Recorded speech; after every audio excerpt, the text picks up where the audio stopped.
بسم اللہ الرحمن الرحیم۔ حضرت ابو ہریرہ رضی اللہ تعالیٰ عنہ سے روایت ہے، نبی صلی اللہ علیہ وآلہ وسلم نے فرمایا، جب تم میں سے کوئی نیند سے بیدار ہو تو اپنا ہاتھ وضو کے پانی میں نہ ڈالے حتیٰ کہ اسے 3 دفعہ دھو لے، کیونکہ تم میں سے کوئی نہیں جانتا کہ اس کے ہاتھ نے رات کہاں گزاری ہے، رات بھر کہاں کہاں لگتا رہا ہے۔ سنن نسائی حدیث نمبر 1۔ حضرت حذیفہ رضی اللہ عنہ سے روایت ہے کہ اللہ کے رسول صلی اللہ علیہ وآلہ وسلم رات کو نیند سے اٹھتے تو پہلے اپنے دہن مبارک کو مسواک کے ذریعے سے صاف فرماتے۔ سنن نسائی حدیث نمبر 2۔ حضرت ابو موسیٰ رضی اللہ عنہ سے روایت ہے کہ میں اللہ کے رسول صلی اللہ علیہ وآلہ وسلم کے پاس گیا تو آپ صلی اللہ علیہ وآلہ وسلم دانت صاف فرما رہے تھے اور مسواک کا سرا آپ کی زبان مبارک پر تھا، اور آپ صلی اللہ علیہ وآلہ وسلم آ کر رہے تھے۔ سنن نسائی حدیث نمبر 3۔ حضرت ابو موسیٰ رضی اللہ تعالیٰ عنہ سے روایت ہے، انہوں نے کہا، میں نبی صلی اللہ علیہ وآلہ وسلم کے پاس آیا جب کہ میرے ساتھ 2 اشاری اور بھی تھے، ایک میرے دائیں تھا اور دوسرا میرے بائیں، اور اللہ کے رسول صلی اللہ علیہ وآلہ وسلم مسواک فرما رہے تھے۔ ان دونوں نے آپ صلی اللہ علیہ وآلہ وسلم سے کوئی عہدہ مانگا۔ میں نے کہا، قسم اس ذات کی جس نے آپ کو سچا نبی بنا کر بھیجا۔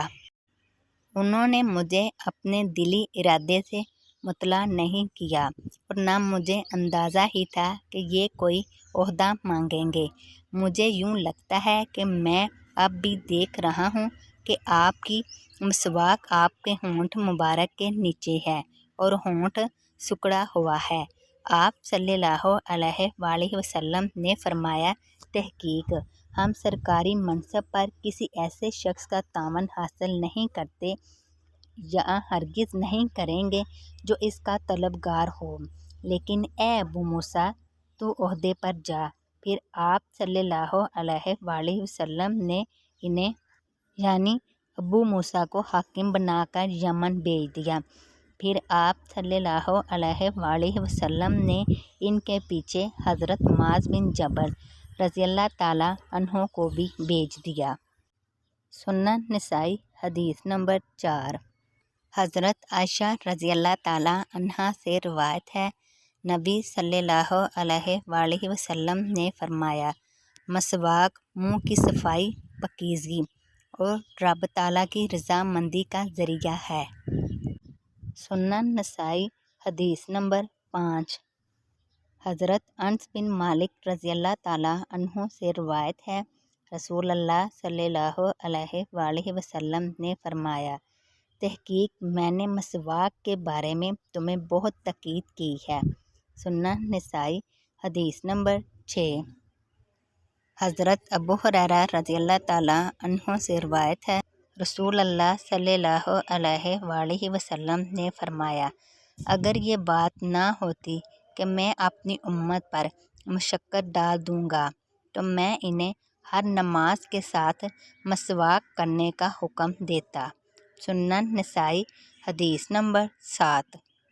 قاضی شرح سے روایت ہے، وہ کہتے ہیں کہ میں نے حضرت عائشہ رضی اللہ تعالیٰ عنہا سے پوچھا کہ نبی صلی اللہ علیہ وآلہ وسلم جب گھر میں داخل ہوتے تو سب سے پہلے کون سا کام کرتے تھے؟ انہوں نے فرمایا، مسواک کرتے۔ سنن نسائی حدیث نمبر 8۔ حضرت ابو ہریرہ رضی اللہ تعالیٰ عنہ سے روایت ہے، رسول اللہ صلی اللہ علیہ وآلہ وسلم نے فرمایا، 5 چیزیں فطری ہیں، ختنہ کرانا، زیر ناف کے بال مونڈنا، مونچھیں کاٹنا، ناخن تراشنا اور بغلوں کے بال اکھیڑنا۔ سنن نسائی حدیث نمبر 9۔ 5 چیزیں فطری ہیں، ختنہ کرانا، زیر ناف کے بال مونڈنا، مونچھیں کاٹنا، ناخن تراشنا اور بغلوں کے بال اکھیڑنا۔